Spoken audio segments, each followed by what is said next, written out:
Hi everybody.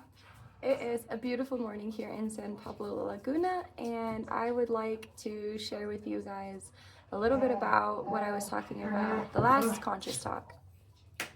So what I was talking about in the last conscious talk was that when we tune in our senses, physical senses, and our awareness to consciousness, universal consciousness, divine intelligence, the Lord, God, whatever it is that you connect with internally, to this great spirit, to this great force that connects us all, we begin to have these phenomena that take place, whether it's visualizations, hallucinations, auditory hallucinations, or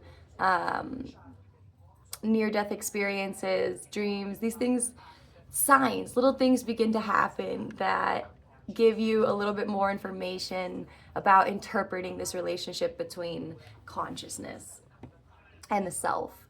And I think that part of that is the reason why I feel like when my friend was drowning, that I was meant to save her. It was one of those near-death experiences where I felt this grandiose sense of purpose, that was coupled with a visual and auditory hallucination, a vision. Now, some people might be like, okay, Camila, you're talking about hallucinations and hearing and seeing things. That sounds a lot like schizophrenia. Yeah, it does. But the beautiful thing about my experience was that I was so young, middle of elementary. I'm like just about to graduate, 6th grade or 7th grade or something like this, or 5th grade or something like this. So I was so young that, those kinds of mental health conditions that people usually attribute to these sort of spiritual awakenings or spiritual experiences couldn't have been an option for me. So at a very young age, I became very aware of transcendental meditation through the Tibetan Buddhist monks. But even then, that was nothing compared to this visual experience and auditory experience I would have while saving my friend's life while she was drowning. The only experiences that I can compare that to, that visual experience, would be dreams, because I've had dreams of exactly what I saw since that day. A lot of times here in Guatemala. So a little background about me is that my mom is from Guatemala, and so that means that we do have Mayan ancestry. So we are connected and we are a part of this great civilization that was known for its spiritual journeys, for its spiritual understanding, for its esoteric practices in science and art and also mathematics, but also the shamanic state of consciousness, as The Way of the Shaman puts it in the book by Michael Warren. I think his last name is Michael Wallace. And I still haven't looked that up yet. It was a good book. But so what I learned from that book was that shamanic states of consciousness are states of consciousness, states of mind, states of being that we can enter into, whether through psychedelics, through drum beats, through meditation, specifically through ceremonial psychedelics, where you're in a setting and you're told to visualize a hole in the earth. And then you go through the hole in the earth, and now you're in the underworld, in the underground, and when you're in the other underworld, you are now in the realm of the spirits.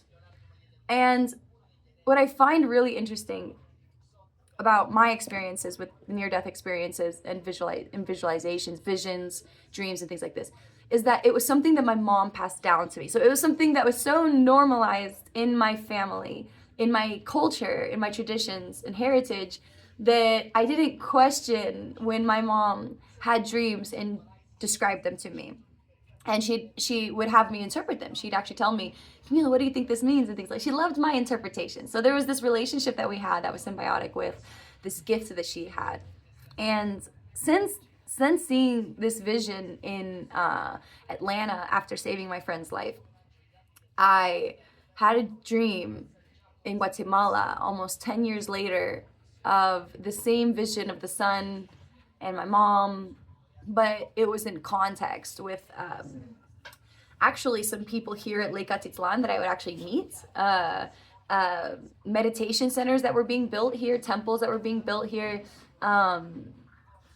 It's really tell you guys the dreams. I would actually have to sit down and tell you guys the dreams. So I'm going to go ahead and, again, we're going to push those stories off to the side because they're more like folk stories. They're just really, really beautiful dreams that I hope to one day actually write into a book, but I will be more than happy to tell you in this video series. But let me get some of the practical stuff out of the way first before I share too much of my personal visions.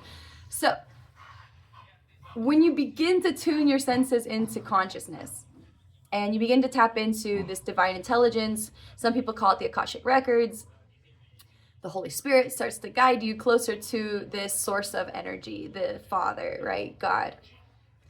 And the center of self, the spirit, will begin to communicate or interpret what it is that it's experiencing through the subconscious, through dreams, through some of the things that we do, that we say, the actions that we take, maybe a spontaneous sudden trip to Switzerland or something.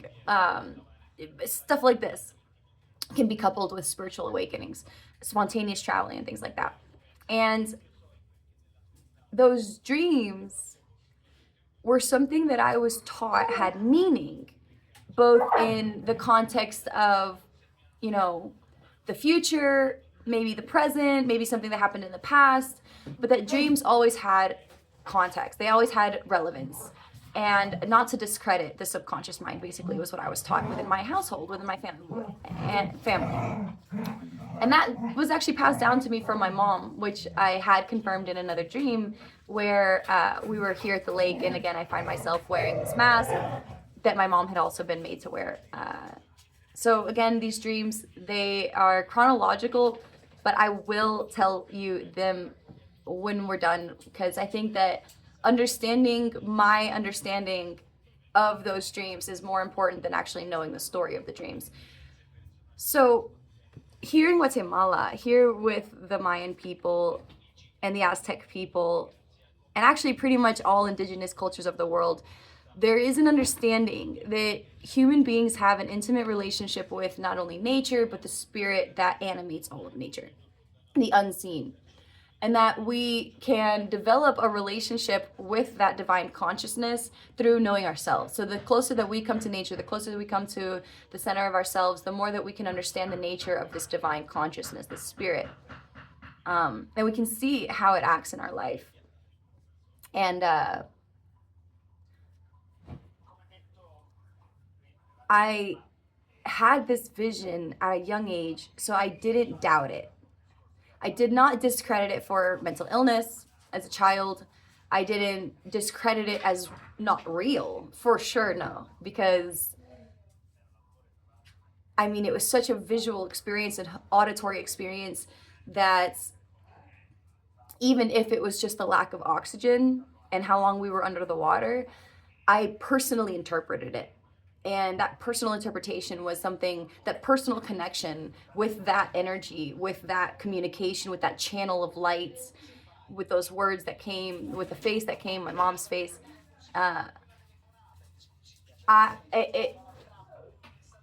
With that personal connection, I didn't discredit it for not being real, but rather definitely I took it as a sign that there was more to reality than what we could see.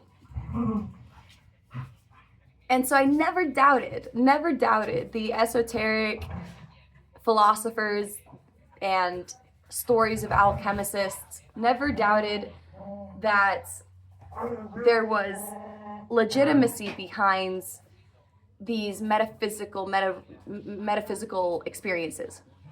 That there was a reality that we transcended, that we could see, feel, hear, touch, and smell, and taste, right? But that we couldn't just do that with our imagination. That it is its own personality, and it must be respected as its own consciousness, as its own individual consciousness. This is the great divine consciousness. So you asked me, Camille, are you a believer of God? Yes, I am. And do I think that God communicates with us? Absolutely, I do. Do I think that God has communicated with me? Absolutely, I do. And do I think that it is something that can be practiced and can be taught? Yes, I do. And even though for me it was something that was taught at a very young age, more so than just faith. See, my mom wasn't just teaching me about faith, having faith in God, practicing, going to church, reading the book. It wasn't just that. it was more deep than that. It was deeper. It was like my mom had this intimate relationship, very intimate relationship with consciousness, with the divine, with God, that she passed on to me, that she taught me, exposed me to, and gave to me. Said, in my dream at least, without even words, that this is the path that you walk, right? Now, I think that it is important that I share with you this dream because it is so personally connected with my experience of the esoteric and metaphysical that I think that anyone understands it as soon as you hear it, because it's an experience that we all share that is transcendent of anything that we could be conditioned when it comes to culture, society. And that is the passing down of knowledge from mother to child. Very simple concept. The passing down of knowledge from mother to child, like my mama dog is doing to the baby doggy right now. So I have this dream that I'm a little girl. I'm like 5-6 years old. And my mom is being celebrated. There's this building that we're in. And it's all painted white. And there are rooms in it. And there's big games going on, loud music and food everywhere. But my mom is very calm. She's not really partying with everybody. And I'm with her. And then the time comes where she walks down to the edge of the lake. We're here in Lake Atitlán, for sure. And she goes to the edge of the water, and a boat is coming from across the lake. And the boat is carrying someone that I actually know in this life that introduced me to Krishna consciousness. Very characteristic person, dreadlocks and everything. And actually is Mexican American as well. So has ancestry, with the Aztec civilization as well. So this person is coming to the side of the lake that we're on and is bringing something for my mom. And my mom walks into the water and she's handed the bundle from this person. And I am watching it happen and take place and everything like that. And I remember looking up to this person that was bringing this bundle to my mom. More so like I had fallen in love with that person as a child. And that this person's judgment of me was very important. This priest or whatever he was. But right now, I was only a child. So I had the opportunity to be able to develop into someone that could be respected by that priest, like my mom, right? Like there was a responsibility to not remain just pure in the sense of pure, like, virgin or whatever, but pure in the sense that I had to make the decision to be a kind and godly person, a person that did kind among others, that respected the spirit, respected great consciousness and the divine intelligence in all beings. And that if I was corrupted and I forgot myself, that it would be seen by this person, that I would be rejected by that person. And then somehow deep down inside of me, knowing that even there was being a chance that I could be rejected, that the love that I felt for this person was not reciprocated, that it was a great suffering in this world, that I knew even at that young age, 5-6 years old, that I would never come to spend the rest of my life with that person. And I feel like in the dream that created like a heat inside of me, and it made me very rambunctious. And I'm only just now making that connection now, because in the dream I go on to follow my mom with this bundle, and this person goes away. They go back in the boat and they float away to be seen again in the future when I'm older, right? Is what I understand. And my mom takes this bundle of blankets, something's in the bundle of blankets, and it's sleeping. And she takes it into a closet in this white building that we're in, our home, our temple. It's a temple that we live in. And in this dream, she takes the bundle and she puts it in a room with an altar. It's on the floor. It's covered in, it's surrounded by flowers and food and candles and photos and paintings and things like this. And she places the bundle in the center of this altar, and then she opens it. And there, sleeping in the middle of this altar, in the middle of this bundle, is a mask. a big mask, think made out of stone, and its eyes are closed. It's sleeping, and it's obviously sleeping, almost as if you can hear it breathing. And my mom says, be very quiet. She says, don't wake this mask up. So the days go on, and I'm playing. I'm being really loud. I'm not doing what my mom told me to do, and I make a loud noise. I bump into something, and it knocks over the lamp or something that was on this table. And the mask wakes up. And my mom had told me not to make loud noises, and I did anyways. So I'm afraid that she's going to punish me, but instead she gets very quiet and she ignores me. And the mask, it moves. It flies into the air. I can't remember if she took it out of the altar or if when the mask woke up, it just went outside, or if the temple even had a roof. But all I know is that when the mask woke up, my mom was no longer paying attention to me. And I actually used to cry when I would tell this part of the dream. I used to cry deeply. It was a really hard dream for me when I started to really meditate on it and remember it. And my mom goes outside and the mask flies into the air, very high into the sky. And I'm imagining that it's gonna like come hurtling down and hurt someone. And my mom, I'm begging her, I'm screaming. I'm begging her to look at me. I'm begging her to talk to me. I'm saying I'm sorry, I'm crying. And she doesn't look at me, not one more time. And the mask lands on her shoulders, falls through the sky and falls onto her shoulders and consumes her head. Actually, with the mouth open, it comes down from the sky and it swallows her head. And then my mom opens her eyes and she's wearing the mask and she's looking through the eyes of the mask. And she walks into the lake and she walks into the water, and I never see her again. Now you're gonna be like, okay, Camila, is that the end of the story? No, it's not, because this dream was a very vivid, it was a lifetime of a dream. It's one of those dreams that was like a full lifetime. So I lose my mother, and it actually literally took me waking up and realizing what that dream meant for me to really have the emotional experience that I did of losing my mom.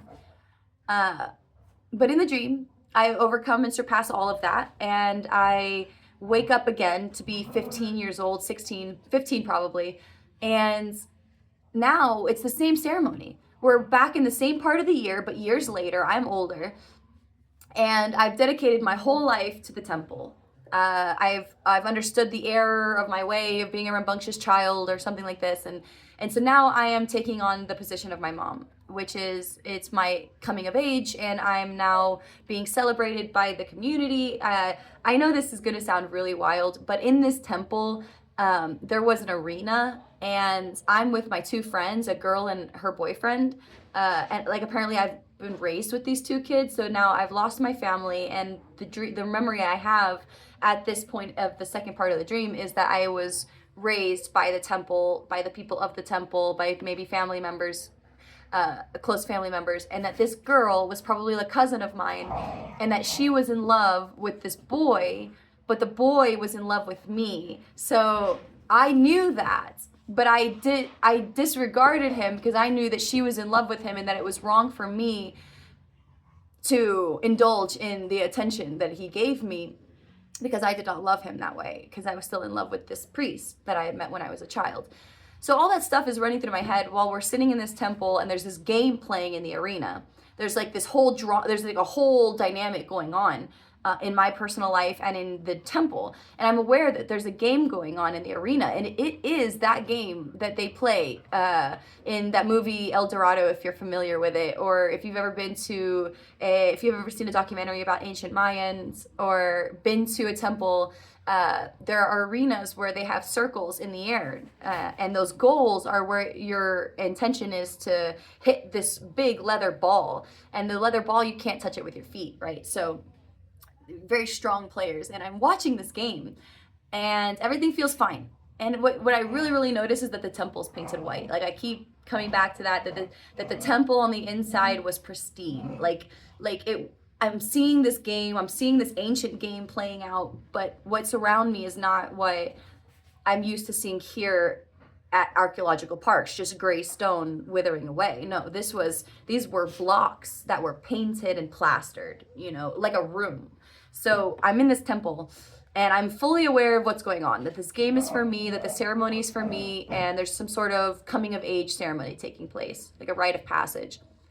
And so I go to the shore of the lake, and a part of me is nervous that what's going on with my cousin and this guy is going to impact the way that I am approved of or received by this priest. I'm hoping somehow that this priest is going to reciprocate my love or something like this.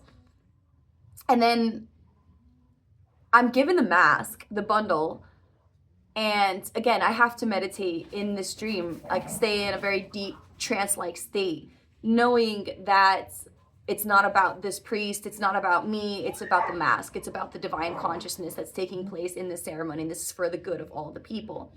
So I take this mask and I go back into the closet just like my mom did, and I place it in the altar just like my mom did, but now I'm doing it on my own as an adult.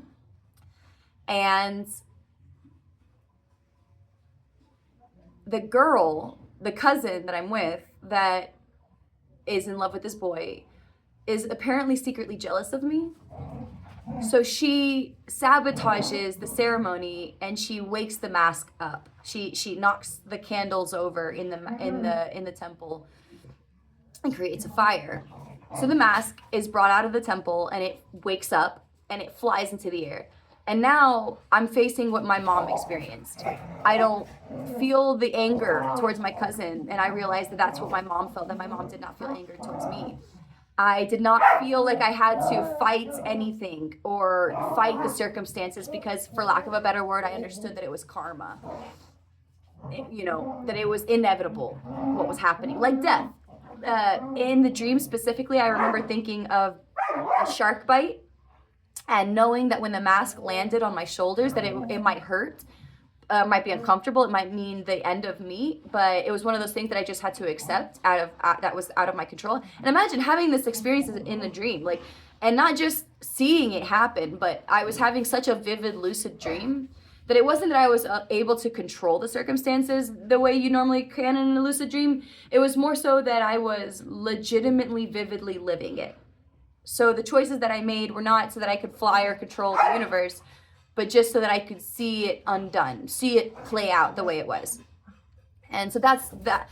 In that way, the lucid dreaming and the training that I did for that allowed me to be able to have these dreams that I would have here in Guatemala of, the ancient Mayan people, and I think my connection to the heritage. Which is how it works. It's a living memory. I think that people, when they think of ancient civilizations or indigenous people, they think that it is still in the past, but for us, it's not. For us, it's relevant knowledge that is passed down child and child, generation after generation, and it has it has relevant context to the state of the world, to the state of our beings, to our families, to our own place in the cosmos. So in this dream, this mask is in the air, and all that stuff, the betrayal, the loss of love, the unrequited love, losing my mother, who I am, the pride of who I am, it all boils down to me standing at the shore of the lake.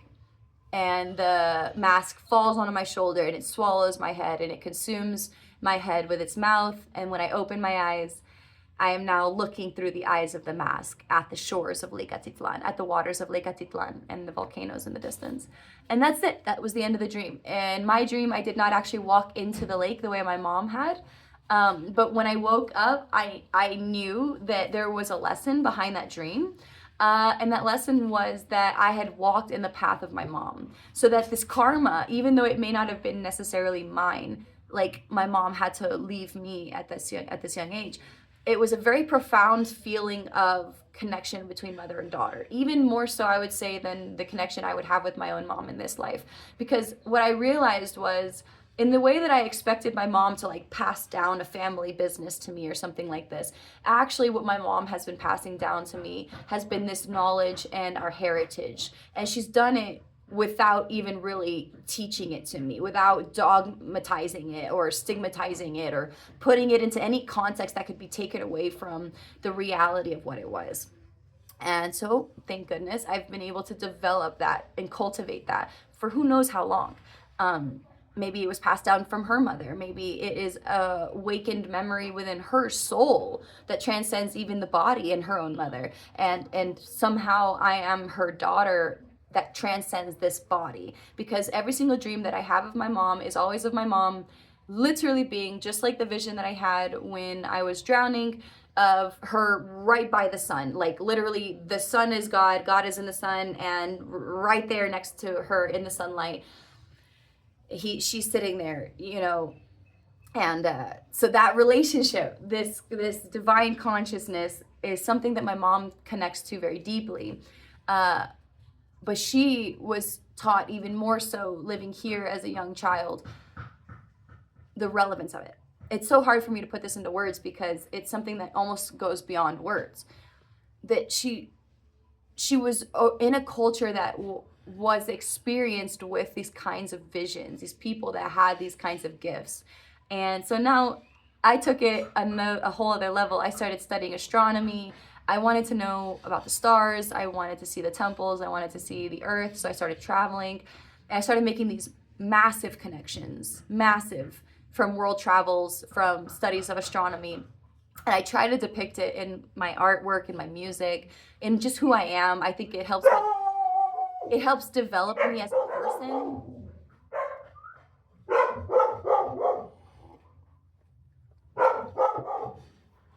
And I think that those gifts are something that all people can experience.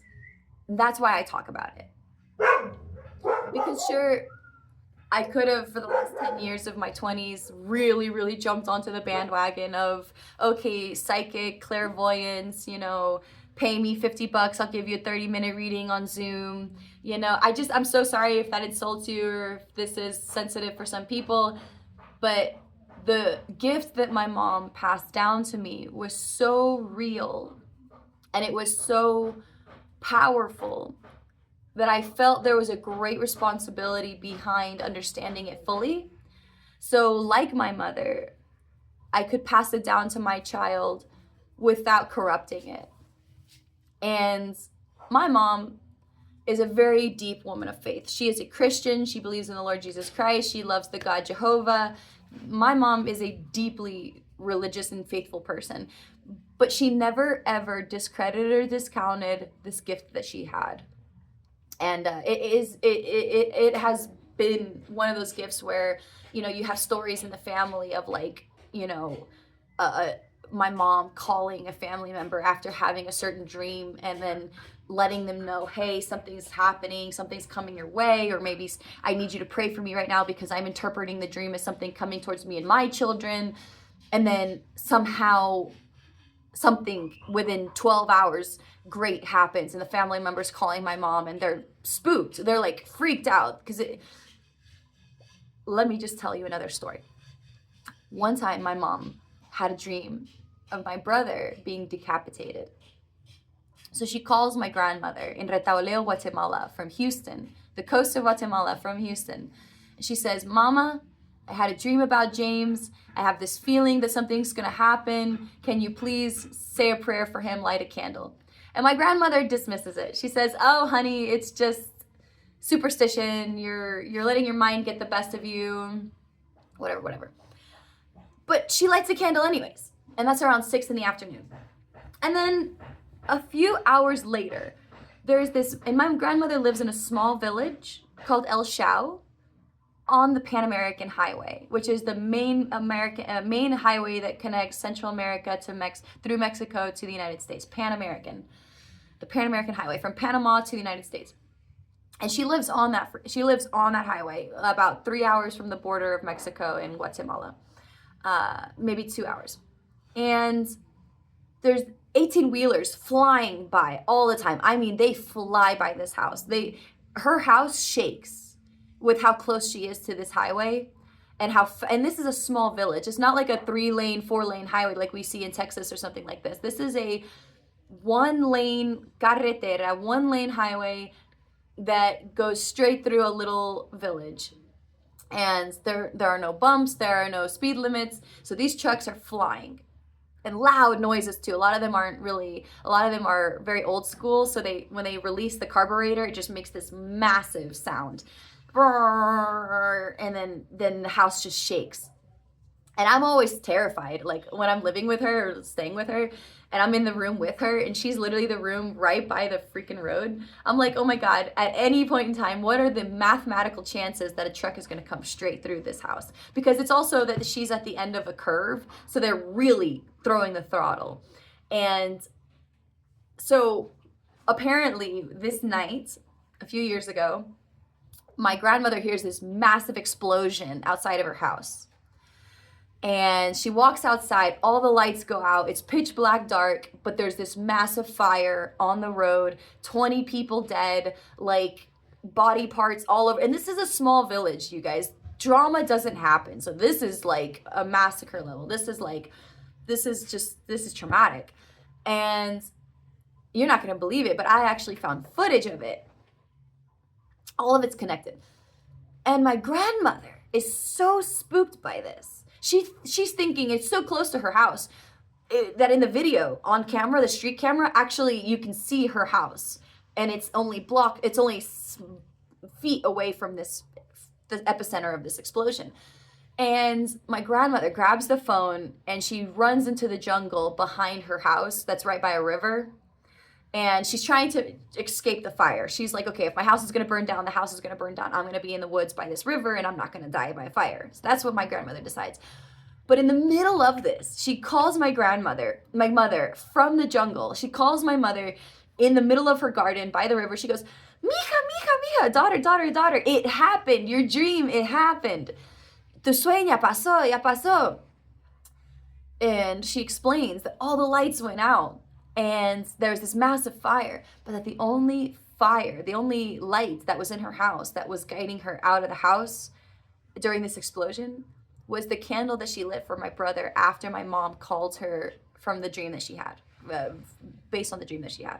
So I hope that you guys can follow along with my English. Obviously, English is a first language, but I talk really fast sometimes, and so I do confuse my words a bit.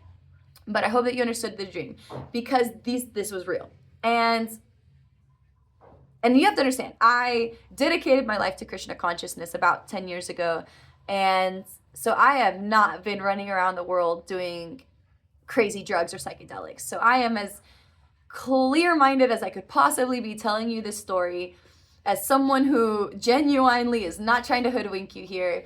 That is the dream that happened. And when I found the footage of it on what was called El Shao Cam, I get curious sometimes because my mom is one of a very small population of German Guatemalans that grew up in that village. And my grandmother and I are very close, so I visit often. And so I wonder why, and what I'm trying to say is that basically in that village, me and my family, my grandmother is very much traditionally a part of the village.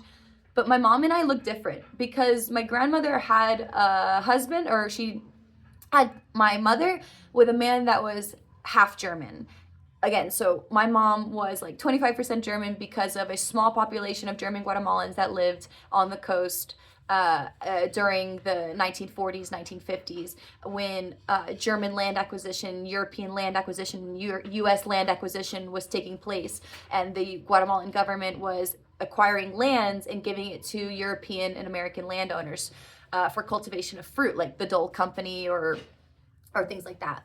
So one of the consequences, what they call the consequential relation of the German and indigenous people, the Cacique or the Quiche and Alemanes, they call it the relaciones consecuenciales de los alemanes y los Cacique, Quiche or Quechis. I forget. I think it's called Quechi, but my last name is specifically Quiche. So there are like 24, 25 different Mayan groups here, distinct groups here in Guatemala alone.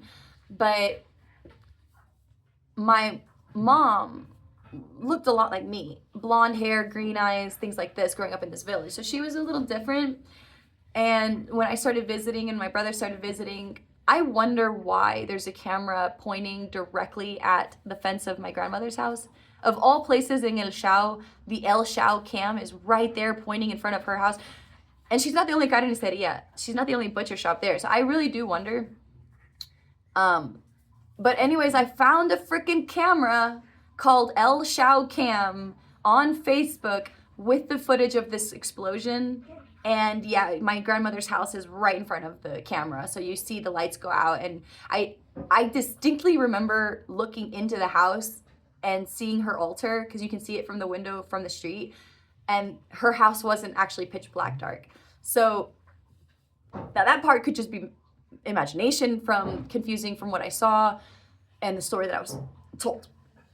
I always leave a little room for error in these things.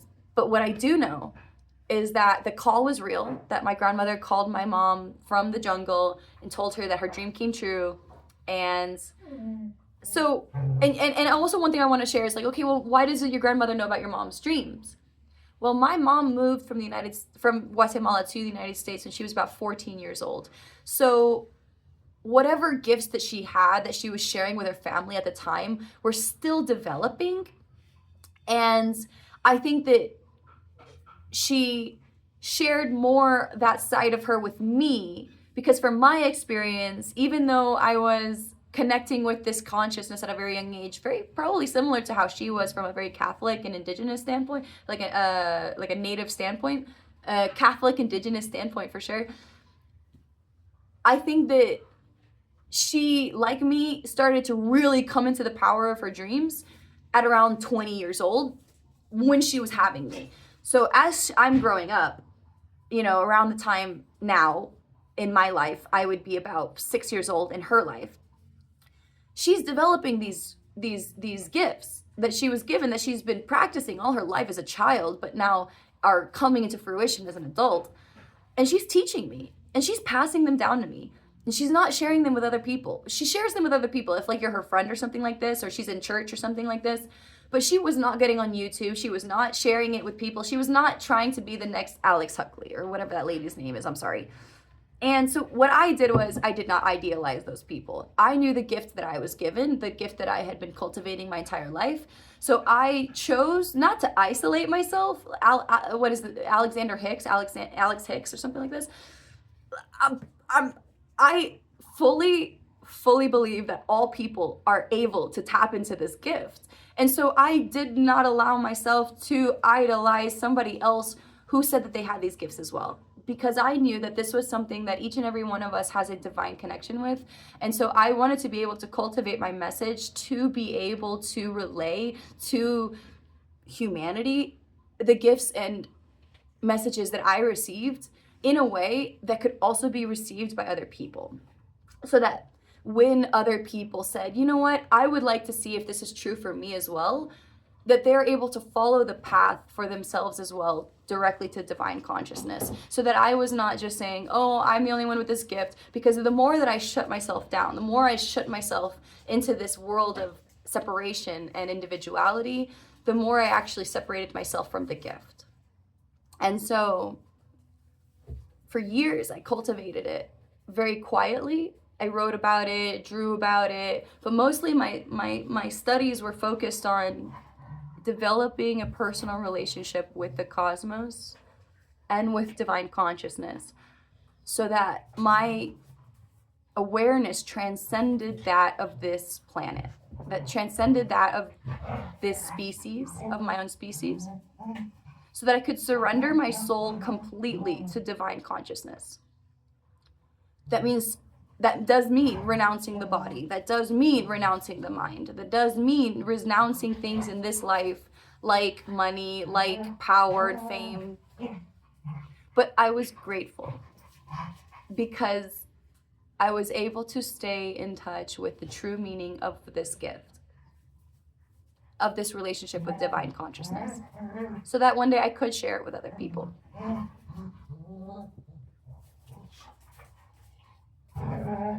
But it wasn't to teach people what they want to know.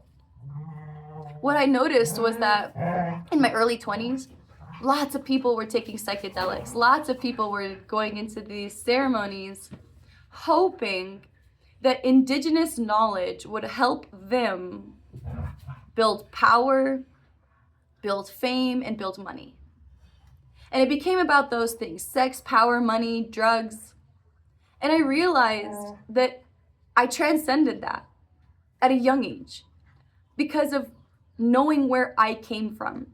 Knowing that my mother was an indigenous woman from Guatemala, no matter what color her skin was, what color her eyes were, and that the gifts that she had were something that she passed down to me. And that it was something that we could share with the world. And so after my first ayahuasca ceremony, I decided that I was going to step away from psychedelics because my mother had given me all of the power I needed to be able to connect with the universe. And that I did not have to leave the universe. I did not have to leave my body to be able to actually connect with this consciousness. That consciousness was something that was innate, and that it was something very close. And so I stepped away from contemporary spiritualism and went deeply into consciousness through the Maha Mantra. Started chanting the Maha Mantra. I started going into nature and doing long walks in the volcanoes and in the Rocky Mountains and in the West Texas hills. In the Nepal too. Did a lot of volunteering around the world, which helped me be able to really physically act on my gifts. Whether it was being kind, sharing a smile, sharing a word of hope with a volunteer or with a staff member or with a local community member, whatever it was, just sharing the blessing, sharing blessings. A lot of times I did that through singing the Maha Mantra. So this video is getting a little bit long, but I think that I shared the two most important stories that I wanted to share with you guys today, which was how I was able to train my senses and hone in my senses to a gift that I was raised with, that I was passed down and was taught. But that is not the last of the dreams. And I think that what I will do is I will share with you guys the dreams tomorrow that would even more deeply connect me with my ancestry, that then would allow me to be able to use those gifts in the sense that I would then start practicing yoga. And yoga and transcendental meditation finally would be the culmination of an entire life's decision of coming into this world, being born to my mother again, because I think I've said this before, that I was my mom's daughter in every lifetime. And but I think that there were times when I think she was my daughter. So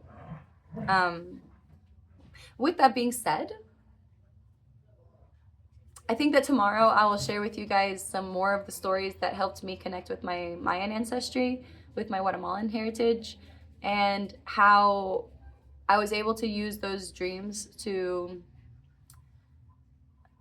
connect more deeply to my ability to manifest knowledge from thin air. And man, that's a dream I really want to share with you guys right now. But it is true, setting the intention before you sleep to have a dream that will teach you more, that will bring you more knowledge, that will transport you to maybe a different time, a different place, a different planet, and then how those dreams can teach you from actual real life experience. I think that's about as summed up as I can get so far. But with that being said, peace, love, and namaste, and we'll talk again tomorrow.